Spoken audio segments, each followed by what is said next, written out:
Yo, and we are live. Yo, man, this is Seth from Set and Key Media, back with another one. Man, we about to get into this New York situation and their flawed leadership. Let's get right into it. Wake that ass up early in the morning. The Breakfast Club. Yeah, good and we morning. got a special guest in the building today. Ladies and gentlemen, the mayor Mayor of Eric New York Adams is City, here. Eric Adams. And Good we morning, have Mayor. we also have lawyer and political commentator Ola Yemi Olorin right. here. Good morning. Good morning, Mayor. What's How you happening? feeling, Mayor? Good. You know. Even before we get into the conversation, I was with Jordan the other day, my son, and somehow your name came up, and there was a group of young people in the room talking about politics. It's amazing how so many people are into politics now, and they came up with saying something about there were people saying that how you were trying to push Trump. And so Jordan pulled up this video, one of your shows, where you broke down each time you were talking about what was wrong about his race. Absolutely. And just broke it down piece by piece. And Jordan said, Dad, you know what? Truth doesn't matter anymore with Nope. folks. People don't care about truth. Nobody cares about they the don't truth. care about Nope. facts. Facts no longer exist. I've never pushed Trump. know- I actually do the opposite. Exactly. Yeah. But we are in a generation where everyone gets up. Yeah, we all know the Breakfast Club is based in New York, which is a blue state. It's very liberal. In the morning, look on social media and whatever's on there, they And this is Eric Adams speaking, the current mayor of New York City. identified as the facts. The headlines. Exactly. No one goes into the body of the story. Everybody's just, well, you know what? This is what the headlines say, and that's the reality of it. And so it was like an eye opener for him of how I said, Jordan, for over and over again, that one moment took away all those years of me saying, have your own facts. Don't let anybody define for you. You define for yourself. That's right. You know, and that's the power of this microphone. That's the power of media. Absolutely. Putting those facts out. If we don't control the message will control us. We got a lot to talk about today. A lot. Your city. So Yes. today we reported earlier about congestion pricing, right? Yes. What's your thoughts on that? I think it's gonna cripple New York City. You got a lot of people. The bridges already, the tolls already high. It's $17, I think, for George Washington. $11. Whoa. Now look, I got family out there in New York, so to hear that the tolls done went up is like, bro, what? Like, bro, I was trying to pull up on my dad. Like, how am I? Well, I could do it still, but damn. For the Midtown tunnels. Parking is extremely high, and now getting into the city, it's gonna hurt a lot of people to even drive in the city, and And New York's already an expensive place to live. people are scared of the subways. You know, with everything been going on, people getting pushed into the train stations, crime, and people are scared of New York City. That's a lot. Let's unpack. Let's do the first one Right, first. right, What's right, what's right, the right. congestion You've been holding pricing on to a happening? lot. I have. You've been holding on to a lot. So, but let's break it down for a moment. Let's break it down in pieces so we can really understand it. First, let's deal with the stuff about people are scared of the subways. When I became mayor, no one wanted to be on the subway. We got over 4 million daily riders. I was talking to one of my guys. Was talking to a sister the other day, and she said, you have about 200-300 crimes happening. Yeah, but like, okay, cool. You got daily riders, but you gotta understand though, the train is a necessity in New York. You just can't tell us, oh, we got new riders. I'm like, yeah, I know, cause y'all a necessity. It's not like people are gonna stop using the train just cause a couple people is over there getting pushed in and all that good stuff. Like, trust me, the reckless shit happens all over. That doesn't still mean you shouldn't have to, like, I don't know, heighten security in these train stations to make sure that shit doesn't happen. Don't just brag about, well, if it's so bad, why do more people still come to it? Because they need it. On the subway system. We have 6 felonies a day on our subway system out of 4 million riders. Look at those numbers. 6 felonies. Our subway system is a safe system. And we put in a additional 1,000 officers. Now, dog, if we compared your numbers to, like, I don't know, subway system overseas, you'd be astonished what you'd find in Japan. But you're telling me 6 felonies a day? So you tell me every day I get on to that goddamn subway, there's going to be at least 6 people every day that's going to commit a violent crime or a felony, which is a high-level crime, then get you locked up for years. So obviously it's going to cause harm to people. And I'm supposed to feel safe? Okay. To do the high visibility, to deal with the reality, because safety is not only felt, it's perceived. So if those 6 felonies we got to get rid of. We're clear on that. But people are back on our subway system. But when you deal with specifically congestion prices, a lot of people don't realize these are the city streets, but we had no authority on it. Albany passed the law and turned it over to the MTA. This is the MTA's baby. They should have allowed the city to be able to control how congestion pricing was done. So that $15, we were able to fight to get $100 million to deal with the environmental impact in the Bronx. We were able to fight to get those who are shift workers to get a discount, those who make less than $50,000 to get a discount. But this was a bill that came out of Albany. So you don't agree with it, or do you agree with it? No, I agree we got to deal with something with the congestion in our city, but you don't pass on the cost of that on low-income New Yorkers or those who have to come to Manhattan. You may have to have go into your chemotherapy, and this is the doctor you have to go to. All right, that's cool and all, but what about these? Like, okay, cool. We know that it's a congested city. What about all these migrants? You got up in here that's already making the city more congested. It's like, can we talk about that now? You should not be hit over there because of people that live in the area. They're saying that people that actually live in the area, when they drive, if they got to drive uptown to the doctor or they got to drive, they get charged too. But I'm not feeling people that live in the area. Central Manhattan, south of 60th Street, has the best transportation system on the globe. You got crosstown trains, you have south and north trains, you have buses that go across town. There's no place else on the globe that you have the greatest access to public transportation than people south of 60th Street. So I'm not feeling them. If they're saying that we don't want to pay, you know what, you need to get on the train. I take the train, so you can get on the train. I'm talking about low-income New Yorkers should not have to carry the burden of that. And we ask to have New York more does not have the greater safest subway system in the world. Shaping Japan of that, does. but we don't.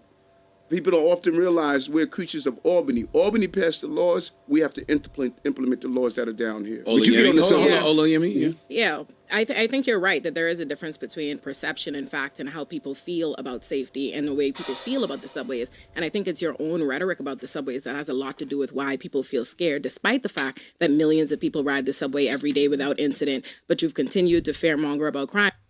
Fearmonger about crime is crazy. So they pretty much came on here to gaslight their own people, right? But let me show y'all something. He was born to be a cop. He was born to be a hero. Plus, an attempted kidnapping caught on camera. My first New instinct York. was to pull her and grab her back. And another week of violence in the subways. In New York. Because I take the train at night, and I'm afraid. Right now, Fox 5's Crime in the City. Here are the crimes from across the 5 boroughs. In New York. Begin this week in Queens, where a routine traffic stop ends in the fatal shooting of one of New York's finest. Released 19 hours getting ago. ready to say their final farewells to slain NYPD officer Jonathan Diller. The wake for the 3-year veteran of the force is taking place today and tomorrow. And we're just learning that the alleged shooter has been charged. According to the NYPD, 34-year-old Guy Rivera is being charged with murder of a police officer, murder with intent, attempted murder, and weapons possession charges. Yep. He's the second person charged in the death of Officer Diller. Let's head out to Jody Goldberg, who's live in Massapequa. But people are fear-mongering, right? But they're fear-mongering. Right, young lady? Or I'm in the subways. I think it's your own rhetoric about the subways that has a lot to do with why people feel scared, despite the fact that millions of people ride the subway every day without incident. But you've continued to fearmonger about crime in the subways. You've added 2,000 police officers, despite the fact that you've acknowledged that the subways are not that dangerous. And I think you're right. Poor New Yorkers should not be the ones who bear the brunt of this, but they will if they already have the subway being turned into a place that they have to fear, that there's a National Guard, that there's a hypervisibility of police, that they're trying to stop people with certain records from even using them, and now you have this congestion price. So how do you reconcile that? Well, let's go before. First of all, I would love to give me the quotes on my rhetoric because I'm lost on that. Can you give me the quotes? Oh, that you fearmonger about the subways? Yeah, you've consistently done that since the day one of your administration. One of the first things you did was add 1,000 officers to the subway because you claimed that the subways are unrideable. You and Hochul did this and said how dangerous it is, and you recently did that when you deployed the National Guard. Sister, but that wasn't my question, Queen. My question was, what was my fear mongering? What did I say? Now, here's a question. Even if he was fear-mongering about the subways, was he wrong?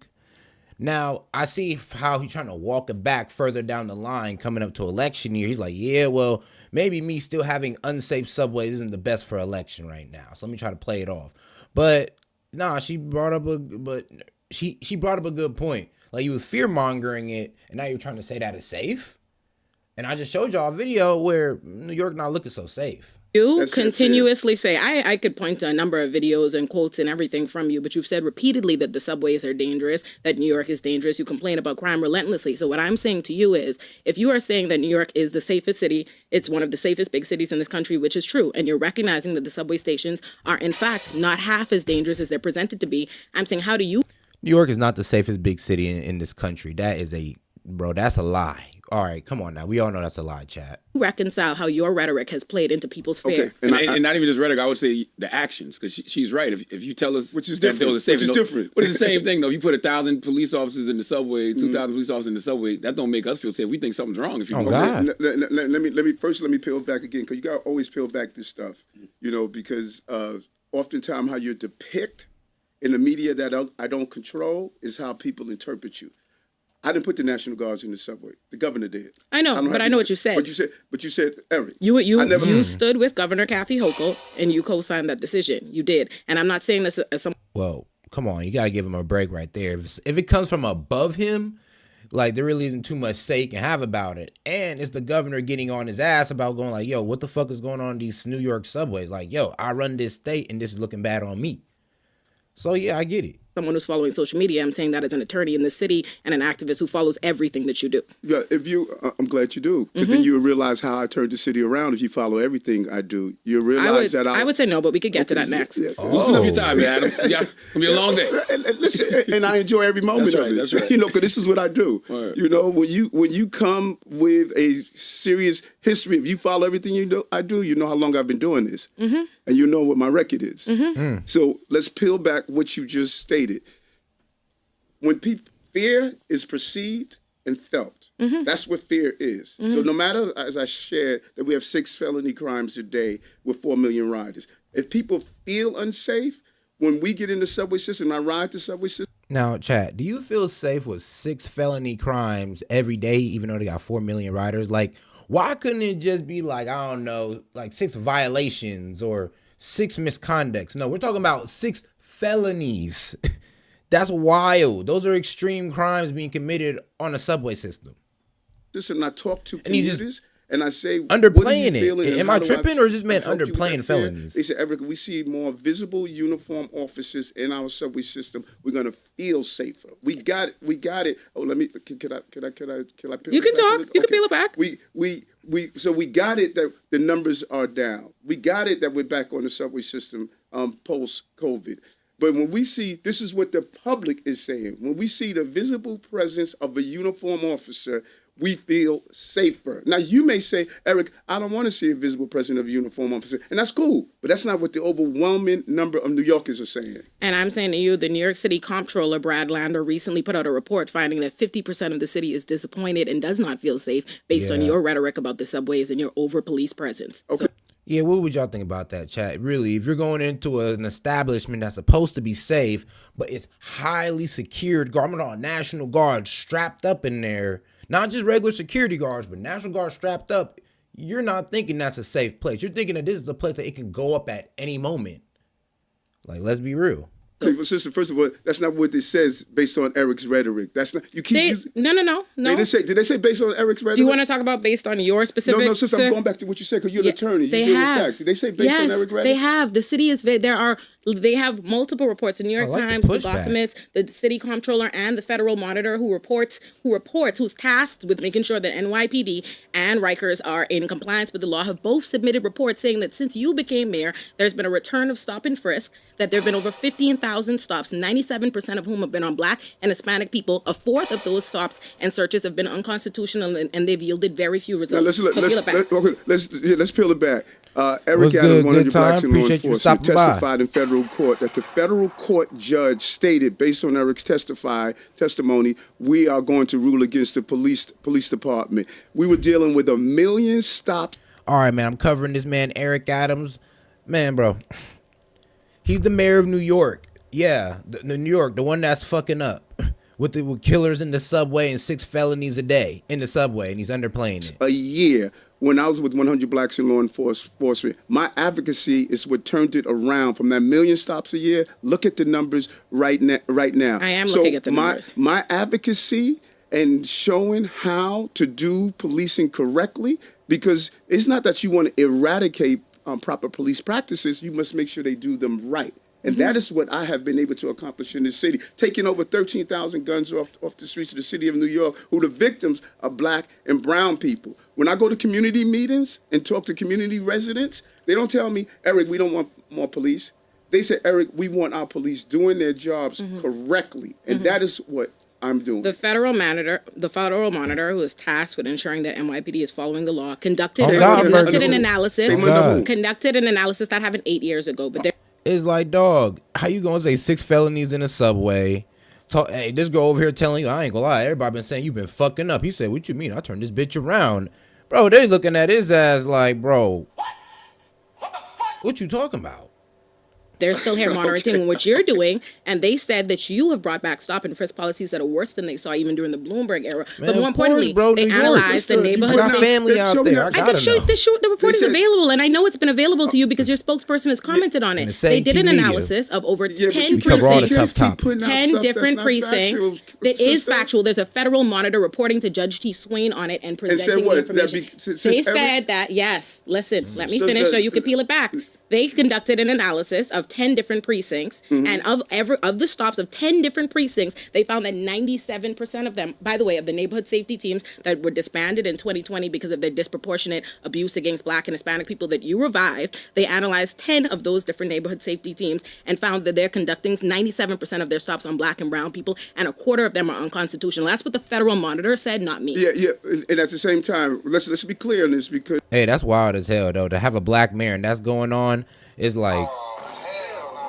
Is what you're giving the perception of. This is a federal monitor that came in long before I was mayor. Can we agree on that? Yes, they monitor NYPD, not you specifically. You're the mayor. Right. Number two, I have been the mayor for 2 years and 3 months. We've had a tradition of over policing for generations. And they said it's worse now that you're here. That I fought for. We had issues of over policing for generations that I fought for. We acknowledge what my history is in this place. So 2 years and 3 months, we are turning around not only over policing, but we're turning around the crime. Because when I came to this city, we had a 40% increase in crime, and most of that crime, Black and brown communities. You became mayor after a global pandemic in which there was. Hey, at least he being 100. I'm gonna give him to that though. At least he being 100, because well, it ain't too different in any other state. Let's keep it a buck, guys. Let's keep it a buck. Record unemployment, business loss, homelessness, and you're not drawing that connection to it. You're making no. But what I'm saying is, crime is connected to what is happening in the city and the experiences of people. This is the most expensive city in the world. We had a global pandemic where businesses closed and communities, so if you saw crime, it was connected to that. But you're saying also private sector jobs. Come on. Also, you're saying that you've turned it around, NYPD's abuses. But just last year, we paid out $150 million in settling police misconduct from NYPD, and that was double the number. That's double the number of police misconduct since you became mayor. I noticed something. I noticed how much passion and commitment you have.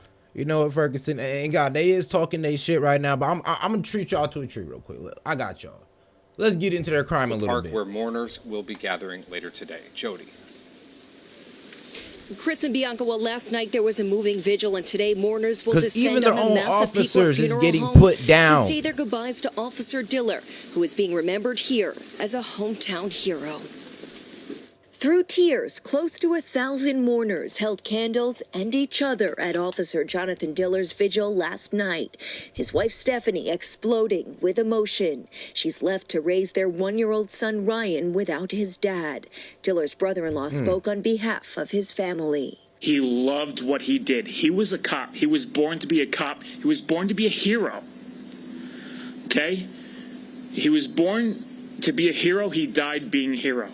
He died doing what he loved. Today and tomorrow, those who knew Diller and many who didn't will pay their respects. Former President Donald Trump will be among them. You see? Officers go to... Prosecutors charged 41-year-old Lindy Jones with criminal possession of a weapon.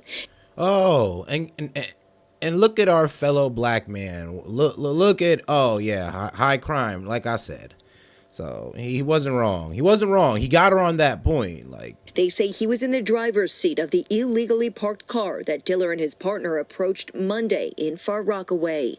Prosecutors say Jones claimed Rivera was a response team was shot and Spike killed attack in a matter in of seconds cops. after confronting a driver and passenger of a vehicle illegally parked at a bus stop. So Ferguson, I see what you're talking about. I hear you. You have It's one of your constituents. Yeah, and I'm one of my constituents too now. Right. You know what I'm saying? And I grew up in the city. I noticed, and this is what I hear often of those who articulate when a person in a blue uniform commits an inappropriate act. Balance that Boy, the niggas with in the blue what uniform we're is doing dying. to take the violence out of our communities. Because I know what I hear when I go to these community meetings. I know what I hear when I go speak to these mothers who lost their children to violence. I know what I hear. You are not even talking about that at all. You know, first of all, I don't think New Yorkers feel safe. I was a public defender. New Yorkers don't feel safe. But that's what you said. That's what you said. And my original question was about how you relate to that. You said that New Yorkers don't feel safer. Yeah. So there was a poll that came out with last week. Yeah. Right. And in that poll, that they came cooking out his ass. by They like, the come on, bro. CDC, Like, you really about to it sit here and stated say New that Yorkers feel the safe? priorities of Mayor Adams is moving the city in the right direction. Mm-hmm. My priority. Now remember, 2 years, 3 months, brother. 2 years, 3 months. I inherited a pandemic. I inherited 180,000 migrants and asylum seekers that can't work, that we have to house them every day. Hold on. Migrants that you gotta house every day, that don't sound like it's supposed to be a mayor's problem.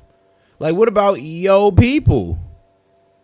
It's like, bro, excuses. I'm not trying to hear that. I'm trying to hear results. What are you trying to do? You called for a lot of them too, though. Oh, no, we didn't, brother. It was a sanctuary city. So okay, let's see. That's why it's important. That's why it's important to have this conversation, because sanctuary city and the migrants and asylum seekers are two different issues. Sanctuary city, if you're undocumented, we can't turn you over to ICE or authority. Migrants and asylum seekers were paroled into here. They're here legally. They were paroled into. But what the federal government did and Governor Abbott did, they said, man, we're going to send appreciate them you, up to Chicago, Ferguson. New York, Appreciate the Boston. love, man. And the federal government is saying, Eric, you can't allow them to work. Oh, yeah, make you sure you like, gotta give subscribe them to the housing. channel. You Wild can't stop the Distraction buses channel on from coming YouTube. in. You cannot turn them over to ICE. All of that is illegal. If I do that, we'll be breaking law. So when people look at the migrants that are here, we didn't call people to come here. They were sent here by Governor Abbott, and the failure to secure our borders is allowing this to continue. And we're not getting any money from. We got about $100 million out of a $4 billion price tag. Look at Chicago right now. Look what's happening in Chicago right now. My brother, Mayor Johnson over there, what's happening with him. Look what's happening in Boston. Look what's happening in Houston, Los Angeles. And then do a comparative analysis of what's happening on our streets here. Wow. Bro, the whole nation is complaining about what's going on with y'all. Nobody's really complaining about those guys, those cities. Actually, they're doing quite well compared to you. We dealt with that crisis, turn around our economy. Maybe not Boston, though. Maybe the not state and reading and math of our young people. I've been on Rikers Island more than any mayor in the history of the city, talking with inmates and correction officers to turn around what's happening on Rikers Island. I know you go to Rikers in 2022 and there were 3 deaths back to back because corrections officers left their posts and allowed it to happen. You went to Rikers to express your support for the corrections officer. I know you go to Rikers. What I do want you to do, Eric, Mayor Adams. But you keep. Oh, so pretty much, he pretty much saying, nigga, you like the evil dude. You support the other side. You against the good side. It's like you're failing the cops, you're failing to protect the people, and you're damn near supporting corruption in the prison system. It's like, bro, what are you doing in this office? Giving out misinformation. It's not misinformation, Mayor Adams. I'm quoting the monitor. I was on Rikers Island this week. This week with a group of 12. Disclaimer: if this does count as misinformation, I did not know. YouTube. Young brothers who recommitted themselves to Christ. I went to see them in the morning. We prayed together because they said this is not the first time you've been here. About that you've been here over and over, don't play about it. Visiting us, talking to us, nurturing us. You know, because I know what it's like to be locked up, because I was locked up as a child. I know you were. So I know what it's like to be treated unfairly because I'm dyslexic. When you do an analysis of the number of young brothers and sisters who are in Rikers or in jail, they're dealing with learning disabilities because they were never given the support that they have. That's why I have dyslexia screening, so we can catch people who are thrown. Yo, I'm not trying to be an asshole, but I'm like, bro, I'm not trying to hear about your like shortcomings. I'm trying to hear about some results about your declining city and how you're gonna fix that, or how you're gonna work with the governor to fix that. I'm not trying to hear about all your downfalls right now. Overboard before they get thrown overboard. So we Mayor have Adams, we have a philosophical disagreement. I'm glad that you brought up Rikers. Your feelings towards police is different from mine. These are not this is not about my feelings to police. This is about the actual statistics that I presented from the Federal Monitor monitoring what you do. What do you say about her statistics, though? 'Cause, I mean, these are statistics. These are Federal Monitor. Are you disputing with the Federal Monitor and the comptroller? Think about this for a moment. Controller Brad Lander. Okay, please. If we're going to throw people in names on who we're independent sources, he should not be one of them. Think about this Federal Monitor. The one that was independently elected by the people of New York, placed there? But I was independently elected also. And we've been there, and I'm addressing you. So think about this for a moment. The Federal Monitor wants to take over Rikers, okay? Rikers has been dysfunctional for generations. I came in, decreased violence, put in real incentive programs for young people there, but I didn't do it from a distance. I went to Rikers and walked the halls and talked with inmates. We're doing workshops and support groups with inmates and find out, what do you need to be here? Okay. We instituted real turnaround. See, and this is what kills like us about the Democrats, is because it kind of seems like y'all more empathetic towards criminals. Y'all trying to help the criminals instead of the good people that's keeping your city running. It's like, yeah, that's cool. Set some shit up for them. But what are you setting up for your people who are free, who's following the law? What are you doing for them? Like, yeah, that's sweet and all, but like, bro, it's not productive towards your city. Programs there like with the people in prison is not going to help the overall quality of your city. There. So I didn't do like other mayors. I didn't sit back and say, let me just turn my back on what's Rikers. I said to those Rikers inmates when I got elected, I'm coming here, I'm going to see what you're going through, and I want to make sure you leave here better than how you got here in the first place. And we started instituting programs to do so. So that same Federal Monitor, go look at the federal prisons. That Federal Monitor wanted to take over our prisons after I had it only 2 years and 3 months. No, they wanted to take over my first year. Although crime was going, violence was going down, and people say, "Well, Eric, people are dying on Rikers. Look at how they died.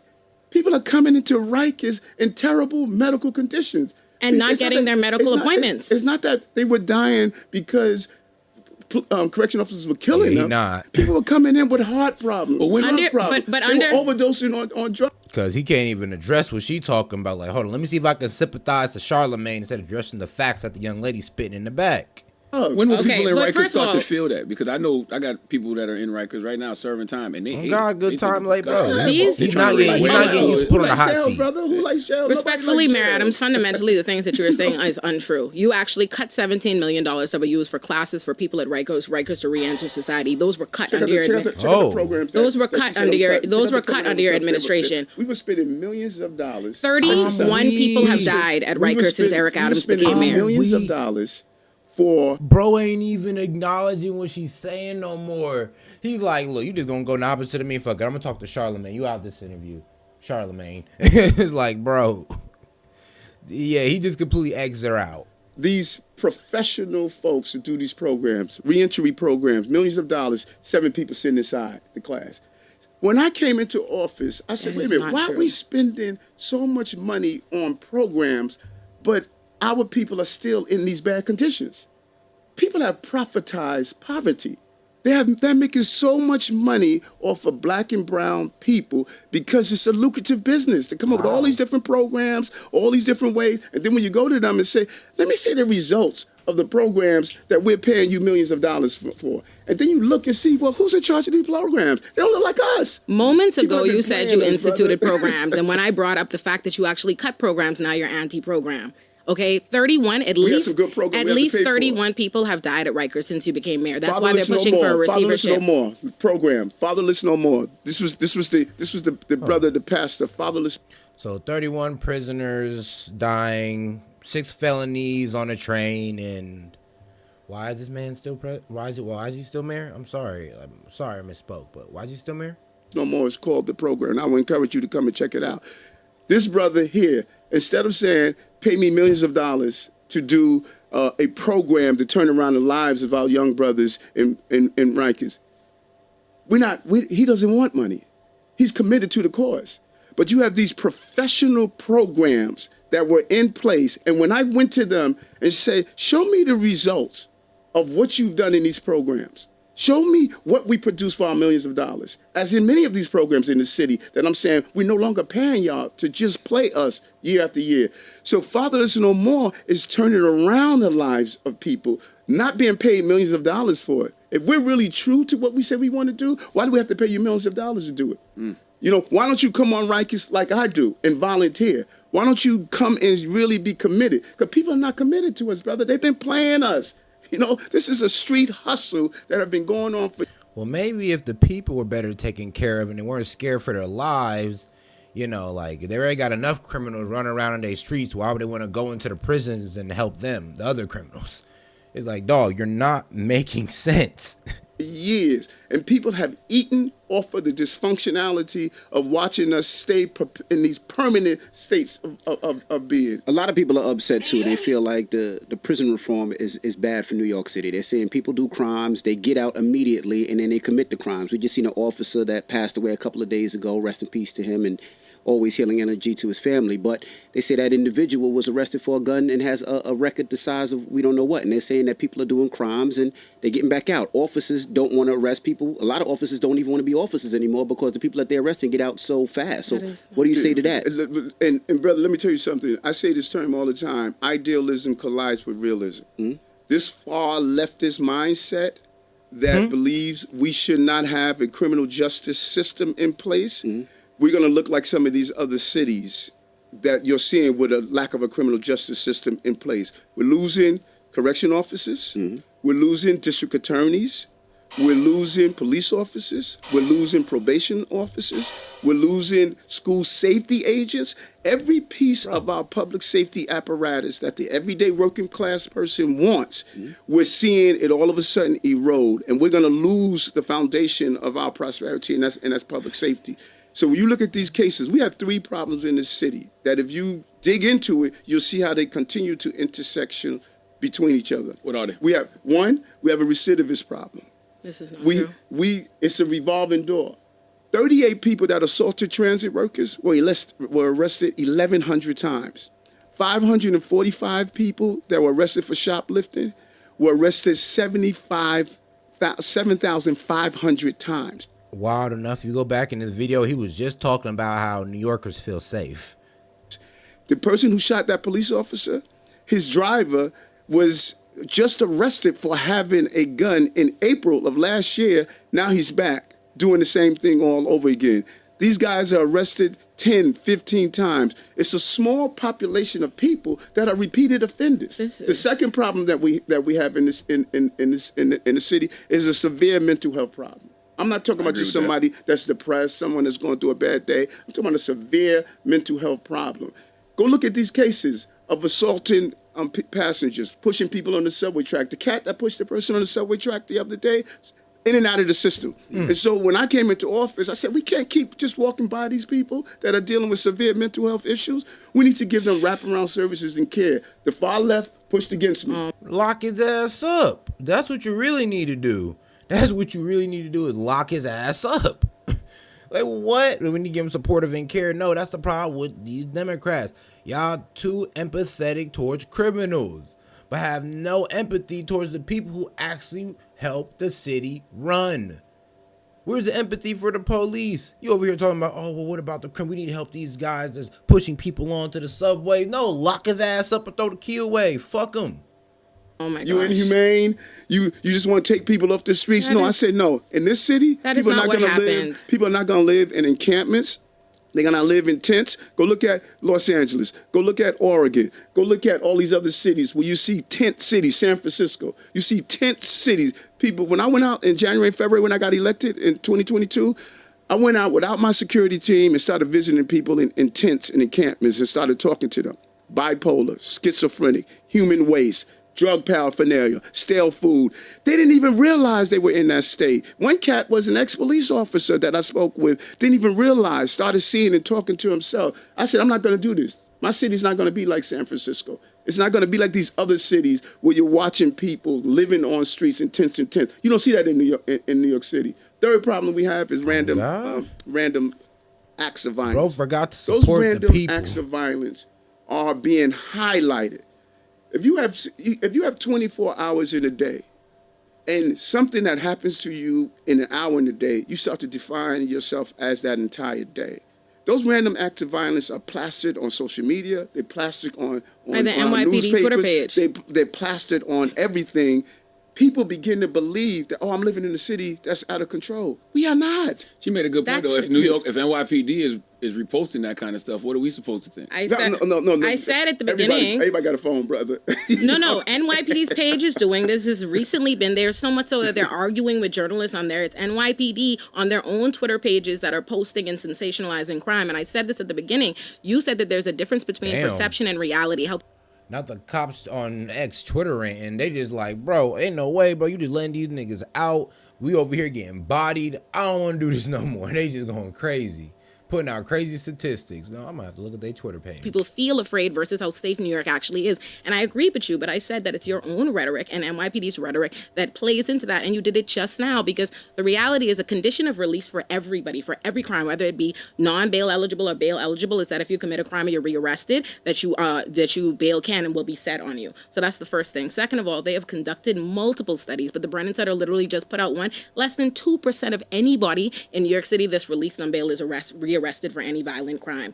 More importantly, in the same breath that you want to sensationalize, we want to highlight and point out, an officer was killed the other day, which is a rare occurrence across the United States, but let alone in New York. New York police officers have killed at least 7 people this year, including a 19-year-old.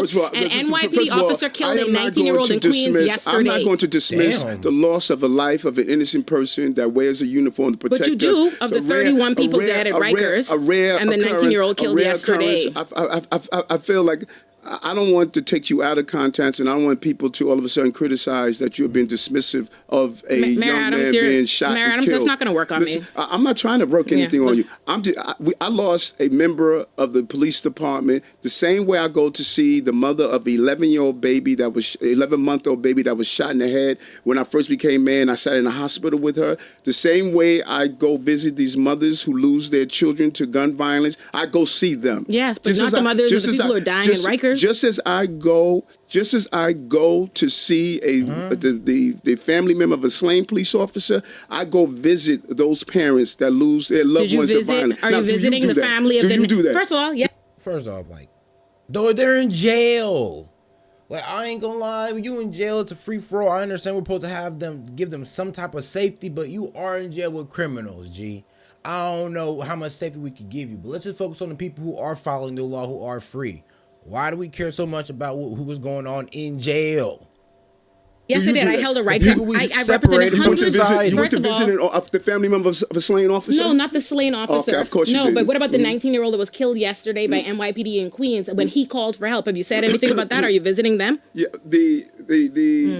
first of all, is New York safer or not, Mayor? I'm sorry? Is New York safer or not? Okay. God. You just showed the graph that we put up, right? There's a graph that shows how many people murders based on 100,000 people. It shows a graph, each city, the large cities in America. New York is the least. New York is the safest big city in America. Should we say crime is down or should we say it's safe? Because I think it's a difference between saying crime is down and saying something is safe. Crime is down and safe. Well, randoms. If I put 330 pounds and I lose 30, I'm still fat. right. You know what I'm saying? But random acts of that's why what I must do with New Yorkers is give them the facts, not give them what people are spewing out there. The facts are clear, as I've always stated. We are the safest big city in America. And as people talk about reporting the reports that... Bro, there's no way that's true. I'm sorry. There's just no way. You're lying. You're lying. Come out and reporting how things are done. No one wants to report the fact that everyone is saying across the globe, New York is the safest big city in America. Are we trending the right way, Oluyemi? I think that New York, I don't dispute that New York is safe. What I dispute is how Mayor Adams' own rhetoric is the reason why people don't feel safe. I agree that New Yorkers don't feel safe because of the way that NYPD, the Post, and Mayor Adams go about sensationalizing crime, and I'm asking you to talk about it differently. And listen, and you have a right to your opinion and your belief. You and I have a philosophical disagreement. As many. It's not about the philosophical disagreement. Many people on the far left disagree with me. Many people on the far left, they say, Eric, people should be allowed to sleep on Dude, you're the far left. You're also considered part of the far left. What are you talking about? the streets. No matter what, they should be allowed to sit on your stoop and inject themselves with drugs. They should be allowed to go in stores and steal whatever they want. They shouldn't have to pay on the subway system. They should be allowed to carry a gun and be able to come out the next day. Like, people disagree with me all the time. Earlier, you asked me to point out the rhetoric. Earlier, you asked me to point out specifically what you... And this is all happening in your city. So what are you saying? Like, do you agree with it? Do you think this is, like, safe? You just told us that, yeah, criminals are getting out with a long rap sheet and they're just on the streets. Like, and then you want to turn around and say that your city's safe? It's like, bro, what are you talking about? Like, this it's cap. It's cap. It's like, nothing, bro. For real. Stop it. Get some help. You say to fairmonger about crime, so I just would like to say, Exhibit A, like what you literally just did. You continue to say in this that New York is the safest big city, while simultaneously you are the one sensationalizing the crime. I point out facts. Which is the facts? Is it safe or is it not? All I know is when I came in office and I stated that I wanted to I'm not allowing people to sleep in tents on our streets. They're going to get the care that they deserve. The far left attacked. No, we attacked you because you made it so that people could be involuntarily committed. Yes. Listen, if I'm sitting down with you, brother, and I'm in a tent with you or an encampment, and I'm seeing human waste in the corner, I'm seeing stale food, I'm seeing drug paraphernalia, and I'm hearing you talking about you only here until the spaceship comes to take you to your next planet. You need to be involuntarily committed. Didn't I just say about sensationalized kinds of stories? This is what I saw. Happened. This is what I saw. Yeah. This is what I saw. You were there? Because the activists that were actually there at the encampments you had torn down, you weren't there, but they were there when they were being arrested. People are also upset that they feel like too much money is going to migrants and you're cutting too many programs, right? They're saying you're cutting the pre-K funding. 170 million in They're saying that you're cutting so many different funding for other people. Love this. For migrants. Bro, this man is not in control of his city. Somebody's telling this man to do this shit. Like, no, he's not in control of his city, because there's no way you're just putting your people at, like, such a risk like this and not giving a shit. Giving money to migrants while cutting funds for your own people, bro. He's not in control of his city, obviously. Question, brother. People are feeling like, they never have money for us, but as soon as migrants come in the country, they find money. And listen, people have a right to be angry. You know who's even more angry than they are? I am. I've been to Washington 10 times. 10 times to talk about this subject. So people got a right to be pissed off of what they're doing to New York City. How can we fix that where these, like, I mean, we cut a lot of programs. 170 million pre-K. But hold on, let's talk about that. One day kids couldn't go to school because migrants took over the school. No, that's not. That wasn't accurate. Okay, break it down. Let's deal with that. We always utilize our school buildings during the time of crisis. And if we're saying to ourselves, if there's some amazing, when we had the major fire when I first became mayor, and we saw that fire in the Bronx, yeah. We had to take a school to take care of those people who lived in the building temporarily. When we have major storms, we take a school to use it temporarily. Schools is part of the resources of the city.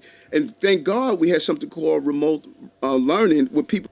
Schools are supposed to be used to educate the children, of the people. Like, bro, what is this, bro? What is dude talking about? He pretty much just said that, yes, what's supposed to be used mainly for the public or for the people of New York, we're just going to give to a bunch of migrants. And they were just going to say, well, it's New York's anyway, so we can do whatever we want with it. Bro, what? Hey, yeah, this man wild. Young people are still able to go on to learn, but we can't say that we will use a school building during an emergency, but we're not going to do it for children that are migrants and asylum seekers. You publicly oppose remote learning and remote work. Here are the things that are crucial about the migrant asylum seekers that we need to put to rest that people don't realize. Number one, I don't have the legal authority to stop the buses from coming in. That's against law. I don't have the authority to allow them to work, which they want to do. That's against the law. I don't have the authority to say, I'm not going to house you and give you 3 meals a day. It's against the law for me to do it. I don't have the authority to deport someone that commits a crime here in this city and turn them over to ICE. That's against the law. So what we had to do was figure out, how do we house people? And so some people said, well, Eric, you're giving them more than what you're giving us. Go to the HERC centers where they are, the shelters. Their restrooms are outside. Their showers are outside. They're sleeping on cots. They get 3 basic meals a day. And when I go visit them, they said, we don't want any of this from you. All we want to do is have the right to work so we can provide for ourselves. Well, in less than 30 days, migrants won't be allowed to work per federal guidelines, and they won't be allowed to be housed in NYC anymore. So where will they go after that? They finding a way. Out of the 184,000, 60% of them found their. Bro, why don't we just send their ass back? Why are we just holding them here? They can't work. They can't do nothing. They're just going to turn to crime. They're going to do what they got to do to survive, which is take it from the people who can get it. Way. Like many of us have done. It's a huge You notice risk. you don't hear about the Where they gonna get housing in 30 days though? Many of them, we giving them intense care. We're not just telling you come here, hang out for 30 days, and we're not gonna help you. No, in those 30 days, and if you're a young person, you get 60 days. But in those 30 days or 60 days, we're giving you intense care. We're showing you how to find your way in our city. We're showing you how to go about applying for housing, how to go about applying for the services that you need. And some people are saying, we never wanted to come to New York at all. We wanted to come to another city, but Governor Abbott said, no, we're sending you to New York. Think about this for a moment. We got thousands of Ukrainian migrants. Thousands. Do you hear about them? No. Because they could work. Just Mexican and Africans are only. Because they could work. They have the right to work. So we wouldn't even be having this. So pretty much we got these people just flooding the economy, taking jobs away from the people.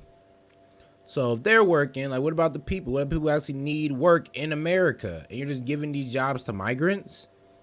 It's like, bro, are we for the people or are we for the migrants? Like, bro, somebody got to like make it make sense. Because you about to give these people...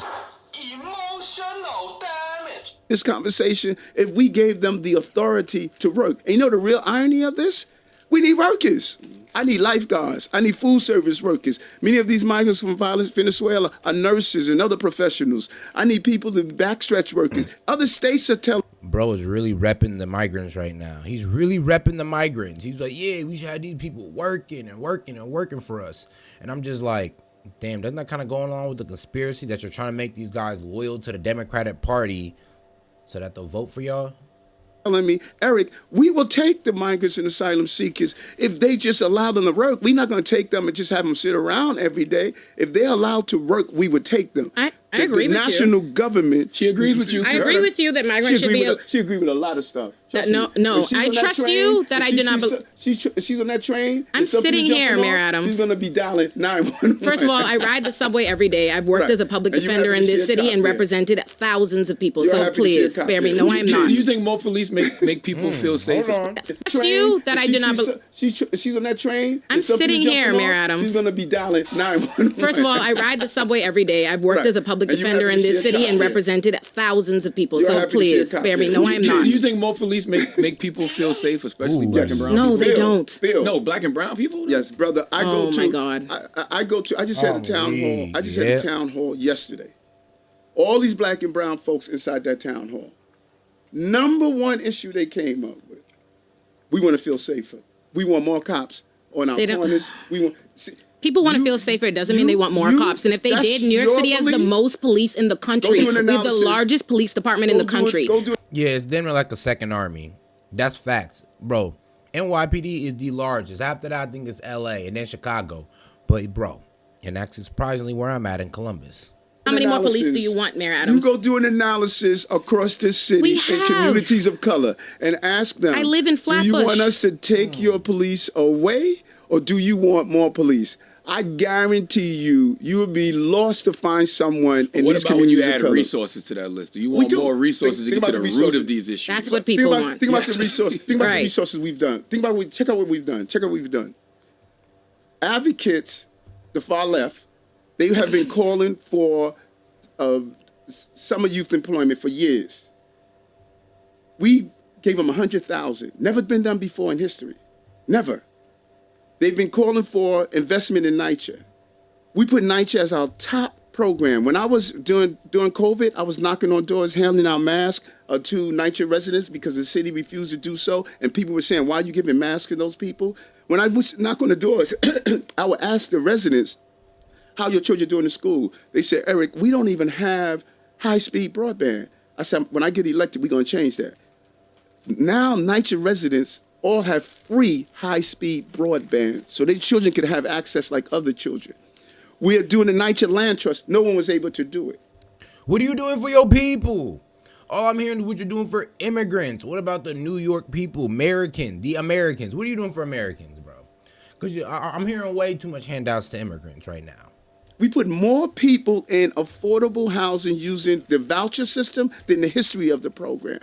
We've transitioned more people out of shelter into housing in 1 year in the history of the city.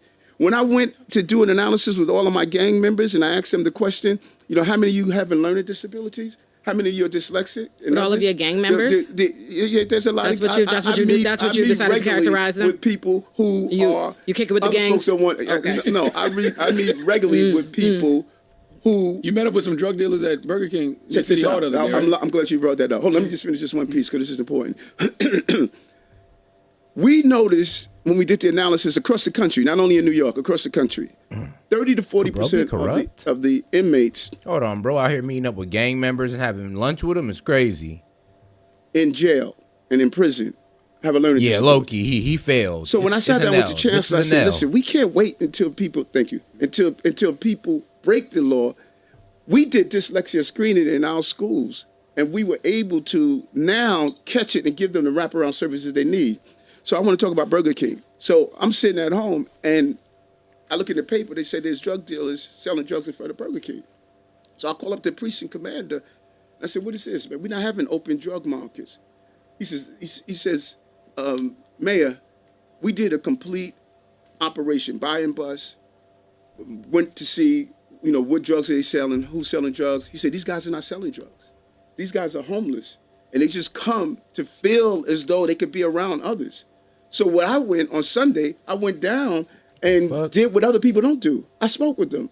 I said, brothers, can we sit down and talk? Let me find out how, what's going on in your lives. We sat in Burger King, had a conversation. Sharp brothers. So they weren't even drug dealers? No. Okay. They were not drug dealers. They were just homeless brothers that wanted to be a place where people, they could. So you say, but you have a way of just kind of spinning it to where every criminal is just this good guy all of a sudden. Communicate among others, like other folks do. When people have dog parks and people sit on the steps of a museum. And so we sat there and had a conversation. There ain't no real criminal. And we were able to identify There's no real such thing as a real services. Criminal to him. And what I learned from them, you can have all the services you want, but if people don't know the entry ramp to those services, then what good is it? Mm-hmm. So now we're going to devise a program that they're going to help me devise on how to reach out to those services. Then I want those brothers to become recruiters to go inside the shelters. But you're not going to do that if you are afraid to get on the ground and have these one-on-one conversations. I've been here, man. I know what it is to buy a nickel bag and make 8 joints so mommy can feed herself. I know what it is to run numbers. Yeah, I know what it is to do all those things. So I'm comfortable among my folks. And the problem that a lot of people don't understand is they don't know how authentic I am about this work. But they're going to look back over it and say, we had a mayor that came from us and delivered for us. Even the billions of dollars that I'm putting into MWBEs that we've never had before. People are going to look back over these years and say, this brother was real about what he's. Nah, they're going to look back over these years and be like, bro, this brother literally sold his people out for foreigners. That's exactly what they're going to look back and say, G. Doing, because that's why I'm doing it. I see you people wrapping up. I have 2 more questions. How do debit cards for migrants compare to New York City welfare benefits? I like that. That's a good question because that was one of the biggest myths. And I think the Daily News just did a piece today of saying why this makes sense. So here's what happened. Okay. We were paying people, because by law, we got to feed them 3 meals a day. We got to feed the migrants 3 meals a day.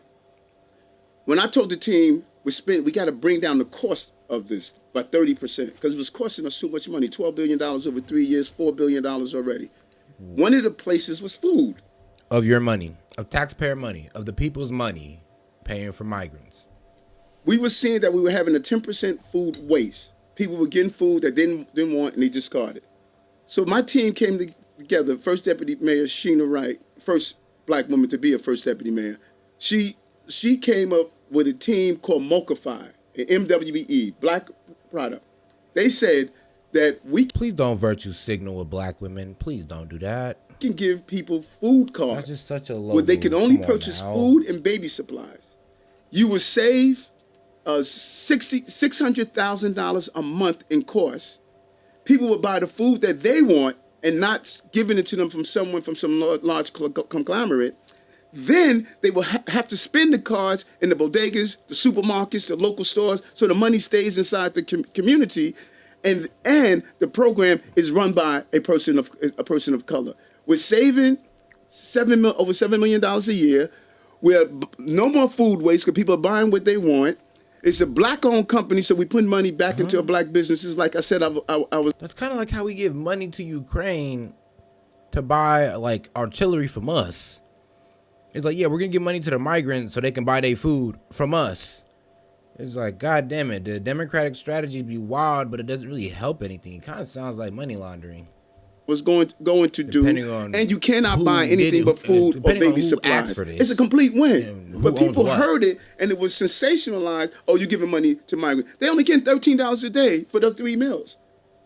It's a winning program. Yemi, is it a win? It's not that I have a problem with it. It's that, again, the sensationalism has a lot to do with the fact that you got up and declared that we have this migrant crisis. And I thought it was interesting, your earlier point about the difference between how Ukrainian migrants are being received versus migrants, Black and Latino migrants. Because, again, you gave a town hall where you were the one who gave this speech and you incentivized New Yorkers to feel this way. Feel which way?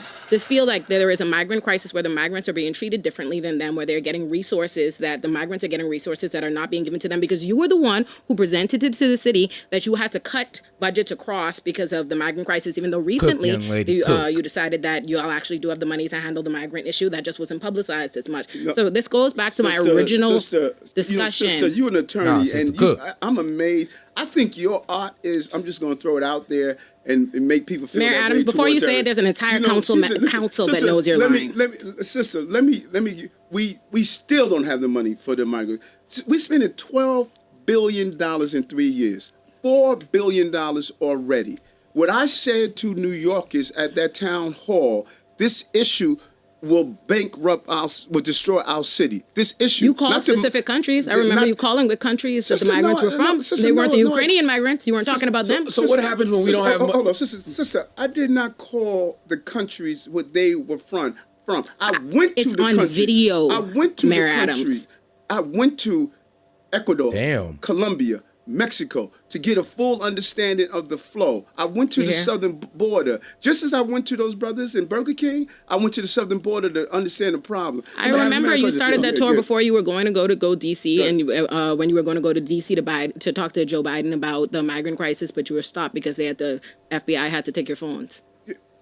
Good Lord, you just make up stuff. Did I make that up? That's reported. Sister, the FBI didn't seize your phones? Sister. The FBI didn't seize your phones? No. They didn't investigate your top aides. That's not happening. What did you just say? I said, I remember the tour that you went on when you were going to the border, when you were going to DC to talk I came back because somebody had to take my phone? Because it stopped. I said, I remember on the day of, I remember it because it was reported. You got amnesia. Oh, me and the news. Me and the media. No. Your phones weren't seized. This is important. This is important. I want you to understand the hypocrisy of people. When the law enforcement does something every day, it's bad. But when they do something against Eric Adams, it's good. I didn't say that. I said what happened. Okay. I didn't say that it was good. I don't think it's good. Honestly, if I was him, I'd just be like, yo, where are you getting these reports from, man? Look, you might have to educate me on some stuff. Because people tell me I'm lying. Or is you lying? Like, everything this dude says, she's like contrary. Like, yo, I have people reporting on this. I have reports here saying that this is not what you've done. You're just over here just talking.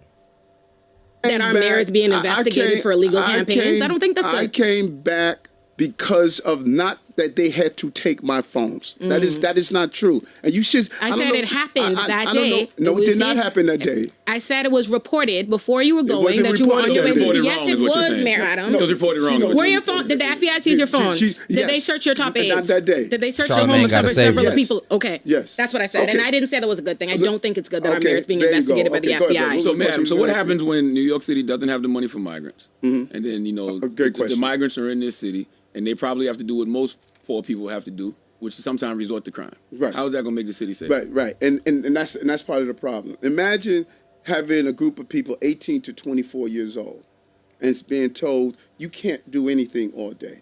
When you go to these hercs and you're seeing these young people, and I walk in and I talk with them, some of them come from West Africa, South America, Central America. All they're saying is, man, we just want to work. We don't want to sit around here all day and not do anything. That is why the real focus should be on our national government that's saying, why are you doing this to New York? Check out what they're doing. They're doing it to New York. They're doing it to Chicago. They're doing it to Los Angeles. They're doing it to Houston. What is the same in all those cities? All black mayors. All black mayors. And so what we're saying, same thing that I'm going through here, my brother Johnson is going through. My sister Bass is going through. My brother Turner is going through. So our folks, what they wanted to happen, Governor Abbott wanted to happen, we're going to turn these cities against their mayors. We're going to create this environment where they're all going to go against their mayors. Go Google what they're doing to my brother in Chicago. Go Google what they're doing to Sister Bass.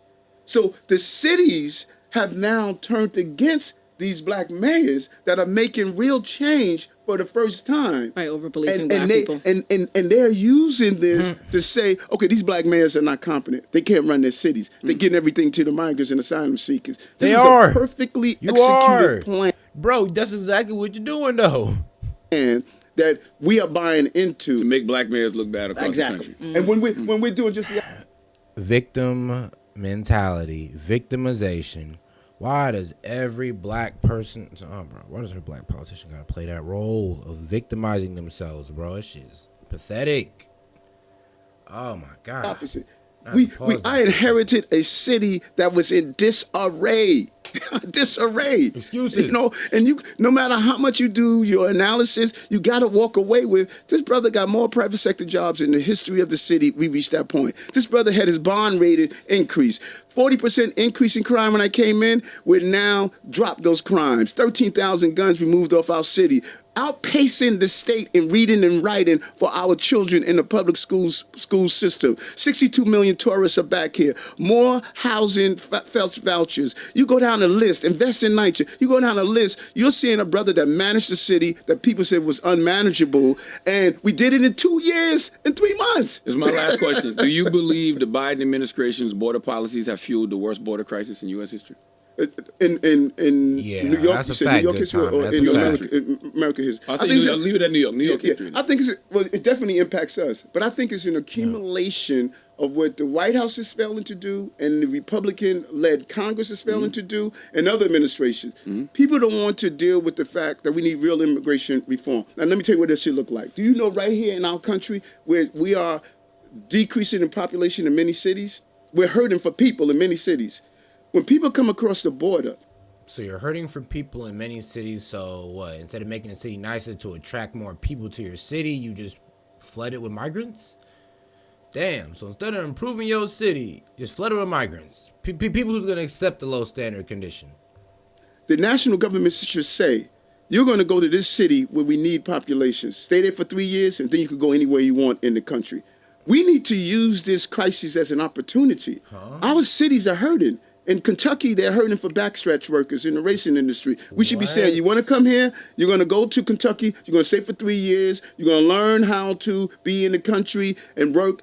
That's how we should do it. Instead of just saying, go wherever you want and allowing this to be. Why can't we just send them back? Like, well, shit, I don't know. Why not go wherever you know? Fuck, go wherever you want. That's terrible. Just send them back.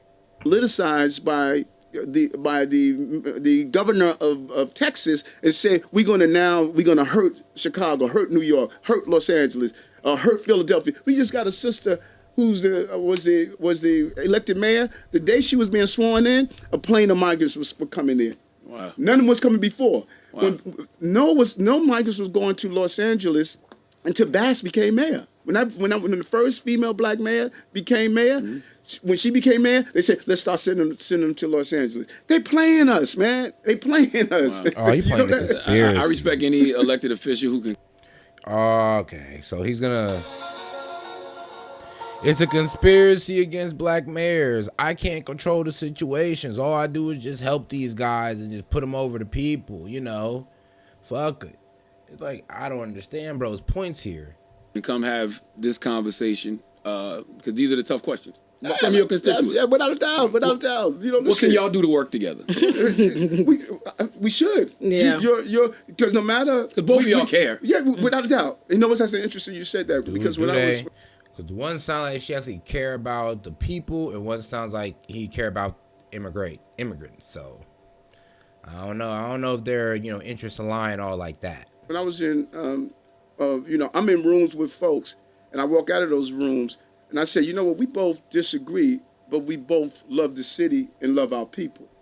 We have to separate the 10% of disagreement and focus on the 90% that we agree in. You agree that our children should be educated. You agree that our brothers, when they get out of Rikers, should come out better than what they went in. You agree that we should be saved. You agree that no mother should have to lose their child to over policing or to someone who is discharging a gun. We agree on many things. The 10% that we don't agree on, then listen, let's debate that. But there's 90% of the stuff. We agree that black women should be able to go through their school system and get into some of these employments, like first mayor in history that had 5. Bro, he plays the black card. He like black women. It's like, bro, you're playing every victim card in the book. 5 women deputy mayors. First mayor in history. No Dominican, though. Filipino. This man has not spoken no solutions, though. African American, Trinidadian, first man in history that has a person of color, that's the police commissioner, correction commissioner. First man in history that have done so many things. I know retrospectively I'm going to be appreciated as a mayor that lived up to what I said I was going to do. I'm not going to do that now. People always crap on us when we in the ring. Oh, hell no, man. Oh, yeah, my nigga head big, too. His head big with it. But when my gloves are hung up, he far gone. Look at, he far listen, gone, that was guys. an It's a rap. It's a rap. Bald-headed, earring-wearing brother that did his thing as the mayor of the city of New York. The most important city on the globe is being run by a person who was dyslexic, arrested, rejected, and now I'm elected to be the mayor of the city. Well, there you have it. It's Mayor Eric Adams. Ola Yemi O'Laurin. Okay. Ex-convict running the city. Yeah, okay. That's Oh, hell no, man. Good thing I live in Ohio, bro. Oh. Because let me tell you something about Ohio. Bro, we got the best of both worlds here. We have a Republican state with, I say, liberal cities, but overall conservative values. It's like, dog, it's open carry and marijuana's legal. If you get it out of the dispensary, of course. So if you ever come here, make sure you get that mug out of the dispensary and you'll be alright. It's licensed, of course. But, yeah. And we're policed pretty well. Our police is actually decently chill. Trust me, our police is pretty chill. Like, there's some stuff you could pull off in Ohio that I ain't gonna lie, you'd have got dropped for in other states. I can tell you that right now. But let me know what y'all think though, man, because I really don't think bro's for his city. He just sat on that Breakfast Club and capped the whole way through. Talking about he for the city, knowing goddamn well he don't give a shit about that city. Man, make sure you like and subscribe to the channel, man. You know what that beat means. We just gonna close out, get my closing thoughts. But that irritated me, I ain't even gonna lie. Hearing everything that comes out of New York, hearing that police died and nobody feels safe on the train, and this dude just gaslights us. He just gaslighted us. We gaslighted you, me, shit. The thousands of people that watched this episode. It came out 1 day ago. 180K. He gaslighted 180K people and everybody in New York. Like, you imagine going through something on the subway and then you see your mayor go like, oh no, subways are safe. Like, bro. That is crazy, man. It's crazy. But I appreciate y'all for tuning in. Don't worry, we got another one coming up next.